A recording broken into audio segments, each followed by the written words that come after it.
ನಾಯಕನಹಟ್ಟಿ ಸಮೀಪದ ಎನ್ ಮಹದೇವಪುರ ಗ್ರಾಮ ಪಂಚಾಯಿತಿ ವ್ಯಾಪ್ತಿಯ ಕುದಾಪುರ ಗ್ರಾಮದ ಗ್ರಾಮ ಪಂಚಾಯಿತಿ ಸದಸ್ಯ ಎಂ ಪಾಲಯ್ಯ ಶಾರದಮ್ಮ ದಂಪತಿಯ ಪುತ್ರ ಪಿ ವಿವೇಕಾನಂದ ಕಳೆದ 3-4 ವರ್ಷಗಳಿಂದ ಅನಾರೋಗ್ಯ ಕಾಯಿಲೆ ರೋಗದಿಂದ ಬಳಲುತ್ತಿದ್ದ. ಪಿ ವಿವೇಕಾನಂದ ಅನಾರೋಗ್ಯದಿಂದ ಸಾವನ್ನಪ್ಪಿದ್ದು, ಯುವಕನ ಸಾವಿಗೆ ಕುದಾಪುರ ಗ್ರಾಮದಲ್ಲಿ ನೀರವ ಮೌನವ ಕಾರ್ಮೋಡ ಕವಿದಿದೆ. ಗ್ರಾಮಕ್ಕೆ ಕೀರ್ತಿ ತರುವ ನಿರೀಕ್ಷೆ ಇಟ್ಟಿದ್ದ ಪಿ ವಿವೇಕಾನಂದ ಅಗಲಿಕೆಗೆ ಗ್ರಾಮಸ್ಥರು ಕ್ಯಾಂಡಲ್ ಹಿಡಿದು ಶ್ರದ್ಧಾಂಜಲಿಯನ್ನ ಅರ್ಪಿಸಿದ್ದಾರೆ.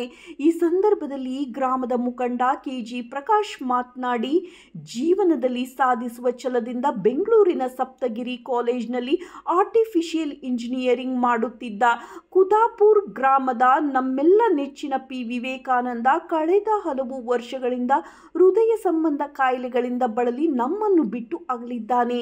ಗ್ರಾಮದ ಯುವಕನ ಅಗಲಿಕೆಯು ನಮ್ಮ ಮನೆ ಮಗನನ್ನು ಕಳೆದುಕೊಂಡಂತೆ ಭಾಸವಾಗುತ್ತಿದೆ.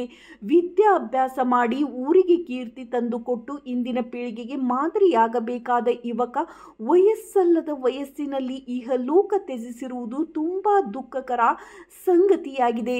ದೇವರು ಅವರ ಕುಟುಂಬಕ್ಕೆ ನೋವು ತುಂಬುವ ಶಕ್ತಿ ನೀಡಲಿ. ಗ್ರಾಮದ ಅಚ್ಚುಮೆಚ್ಚಿನ ಯುವಕನನ್ನು ಕಳೆದುಕೊಂಡಿದ್ದು ತುಂಬಾ ದುಃಖ ತಂದಿದೆ ಎಂದರು. ಪಶು ಸಂಗೋಪನೆ ಇಲಾಖೆ ಅಧೀಕ್ಷಕರು ಎಂಬಿ ಸತೀಶ್ ಮಾತನಾಡಿ, ಕುದಾಪುರ ಗ್ರಾಮಸ್ಥರ ಪ್ರೀತಿಗೆ ಪಾತ್ರರಾಗಿದ್ದ ಗ್ರಾಮದ ನೆಚ್ಚಿನ ಯುವಕ ವಿವೇಕಾನಂದ ಹೆಸರಿಗೆ ತಕ್ಕಂತೆ ಸುಸಂಸ್ಕೃತದಿಂದ ಬೆಳೆದಂತಹ ಹುಡುಗ. ಆದರೆ ಅನಾರೋಗ್ಯದ ಕಾರಣ ನಮ್ಮೆಲ್ಲರನ್ನು ಬಿಟ್ಟು ಹೋಗಿರುವುದು ಇಡೀ ಗ್ರಾಮಕ್ಕೆ ಶೋಕ ತಂದಿದೆ.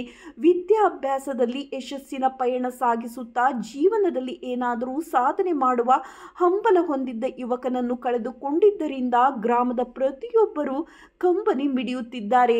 ಇಂತಹ ಯುವಕನನ್ನು ಕಳೆದುಕೊಂಡಿರುವುದು ನಿಜಕ್ಕೂ ಕೂಡ ನಮ್ಮ ಗ್ರಾಮದ ದೌರ್ಭಾಗ್ಯ. ಯುವಕನ ಆತ್ಮಕ್ಕೆ ಶಾಂತಿ ಸಿಗಲಿ. ವಿವೇಕಾನಂದನ ಕುಟುಂಬಕ್ಕೆ ದೇವರು ನೋವು ಭರಿಸುವ ಶಕ್ತಿ ನೀಡಲಿ ಎಂದರು. ಈ ವೇಳೆ ಸಮಸ್ತ ಕುದಾಪುರ ಗ್ರಾಮಸ್ಥರು ಇದ್ದರು.